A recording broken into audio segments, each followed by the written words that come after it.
Hello, my name is Laszlo, and today I will be talking about how business can become a force for good. That's the question that we are discussing here at the International Academy of Management meeting in beautiful Santiago, Chile. Now, corporate sustainability has for a very long time focused on doing less harm. We have less energy, less water, less waste, less poverty, less disease, and all of these things are important, but they're not enough. We know that the world continues to become more unsustainable. You can just look at climate change, at biodiversity loss, at, for example, nitrogen cycle disruption, and you will see that these are growing risks for future generations. On the social side, you see the growth of social exclusion and the increasing gap between rich and the poor.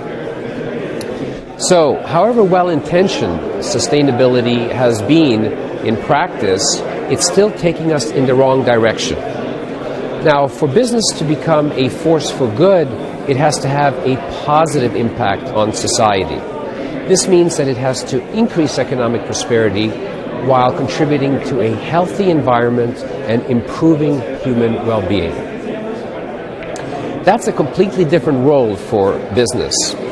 It's one that is aimed at having a positive impact on society, and this requires it to focus on something that we call flourishing. Now, flourishing, as we define it, is doing well, growing well, prospering, living life to the fullest. Now, the question is, how do we go from sustainability to flourishing? How do we engage business leaders in pursuing activities that support doing good instead of only doing less harm? We have to continue to make the business case, the financial business case for doing good, but we also know that we need more than this. We have to change who leaders are being. So the question is, how do we change how leaders are being and who they're being?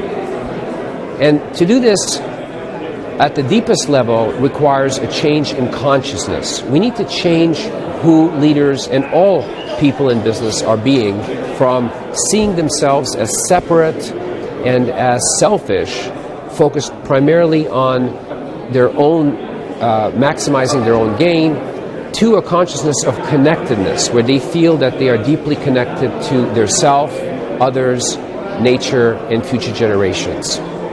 So the next question becomes, how do we increase our consciousness of connectedness?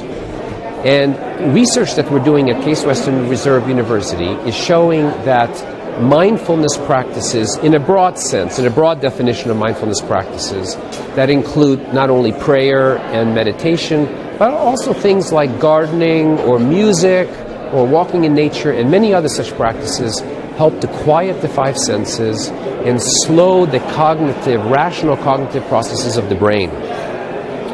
And that doing so allows people to feel more connected to who they are, more connected to others and the world around them.